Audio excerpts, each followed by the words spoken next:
GST on rental income. हाँ जी दोस्तों, आज बात करूंगा मैं जीएसटी ऑन रेंटल इनकम। इसके प्रोविजन के बारे में समझेंगे, लॉ के बारे में समझेंगे। क्या जीएसटी रेंटल इनकम के ऊपर लगेगा तो रेट क्या होगा, क्या प्रोविजन है, क्या लॉ है, इसके बारे में समझेंगे इस वीडियो के अंदर। तो दोस्तों, इसको समझने के लिए बने रहे मेरे साथ वीडियो के एंड तक। We start paid services. तो दोस्तों, आप ले सकते हैं हमारी पेड सर्विसेज रिटर्न फाइलिंग की, जहां पे ये सभी रिटर्न फाइलिंग की सर्विसेज आपको मिल जाती है। ज़्यादा जानकारी के लिए आप इस नंबर पे कॉल कर सकते हैं या फिर इस वेबसाइट पे विजिट कर सकते हैं। वेबसाइट का लिंक वीडियो के डिस्क्रिप्शन में है। सो दोस्तों, बात करता हूं मैं जीएसटी ऑन रेंटल इनकम। सबसे पहले आता है रेजिडेंशियल हाउस प्रॉपर्टी। अगर आपकी rental income residential house property से है तो क्या यहाँ पे जीएसटी लगेगा? तो दोस्तों, एज पर करंट लॉ के हिसाब से यहाँ पे कोई भी टैक्स नहीं लगेगा। अगर आपकी इनकम अर्न कर रहे हैं रेंटिंग इनकम, किससे? रेजिडेंशियल हाउस प्रॉपर्टी से, उस केस में कोई भी टैक्स नहीं लगेगा, जीएसटी नहीं लगना है आपका इसके अंदर। ये एग्जाम्प्ट है जीएसटी से, ठीक है। अगर आप इनकम किससे अर्न कर रहे हैं? रेजिडेंशियल हाउस प्रॉपर्टी से रेंटल इनकम अर्न कर रहे हैं तो उस केस में जीएसटी नहीं लगना है। अभी बात केवल जीएसटी की चल रही है, लेकिन इसके ऊपर टीडीएस एप्लीकेबल होगा, वो मैं आगे डिस्कस करूंगा, ठीक है। सेकंड आता है कमर्शियल प्रॉपर्टीज। अगर आपने यहाँ पे रेंटल इनकम अर्न करी है किससे? कमर्शियल प्रॉपर्टी से, ठीक है। तो उस केस में जीएसटी लगेगा अगर यहाँ पे थ्रेशोल्ड लिमिट 20 लाख रुपीज से क्रॉस हो जाती है। मतलब एनुअली अगर आप 20 लाख से ज़्यादा रेंटल इनकम अर्न कर रहे हैं और वो सारी की सारी आपकी कमर्शियल प्रॉपर्टी से है, तो उस केस में आपको जीएसटी पे करना पड़ेगा। यहाँ पे थ्रेशोल्ड लिमिट की कैलकुलेशन केवल कमर्शियल प्रॉपर्टी से जो रेंटल इनकम अर्न कर रहे हैं उससे है। मतलब कि अगर आप 10 लाख रेजिडेंशियल पर्पज से ले रहे हैं और 10 लाख कमर्शियल पर्पज से, तो आपको जीएसटी नहीं पे करना पड़ेगा। लेकिन अगर आप पूरा का पूरा 20 लाख रुपीज अगर कमर्शियल पर्पज से रेंटल इनकम, यानी जो प्रॉपर्टी दी हुई है कमर्शियल पर्पज के हिसाब से, और उससे जो रेंटल इनकम अर्न कर रहे हैं वो 20 लाख रुपीज से पर ईयर क्रॉस कर रही है, तो उसके अंदर आपको जीएसटी पे करना पड़ेगा। इसमें जीएसटी का रेट क्या होगा? यहाँ पे जो जीएसटी का रेट होगा वो 18% होगा। और यहाँ पे जो रेंटल इनकम है सप्लाई ऑफ सर्विस के रूप में ट्रीट की जाती है, ठीक है। तो सिंपल सी बात है, अगर मैं जीएसटी की बात करूँ तो रेजिडेंशियल पर्पज से अगर रेंटल इनकम आप अर्न कर रहे हैं और हाउस प्रॉपर्टी आपने रेंटिंग के लिए दिया हुआ है रेजिडेंशियल पर्पज से, तो उस केस में जीएसटी नहीं पे करना।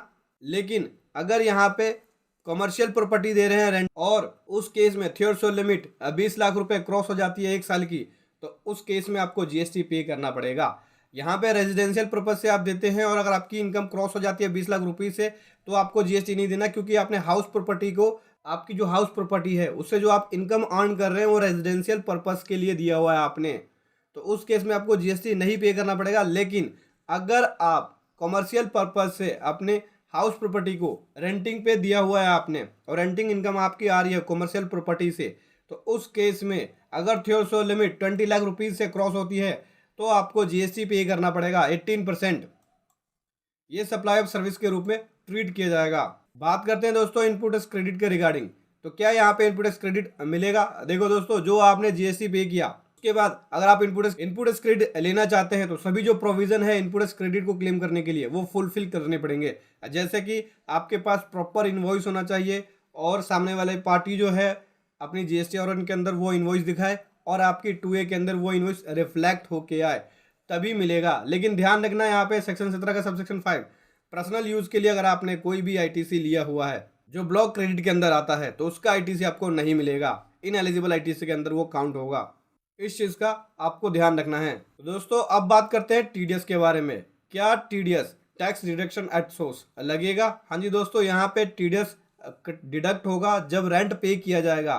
तो जो रेंट पे करने वाला पर्सन है उसकी रिस्पॉन्सिबिलिटी बनती है कि वो टीडीएस काट के रेंट पे करे। तो यहाँ पे जो टीडीएस डिडक्ट करेगा वो 10% टीडीएस डिडक्ट करेगा अंडर सेक्शन 194I के अंदर इनकम टैक्स एक्ट में, ठीक है। तो मतलब जब भी रेंट पे किया जाएगा तो उसमें 10% का टीडीएस डिडक्ट होगा। लेकिन यहाँ भी एक लिमिट है। लिमिट क्या है? अगर रेंट एक्सीड हो जाती है 2.4 लाख रुपीज एनुअली, तब यहाँ पे टीडीएस डिडक्ट होना है।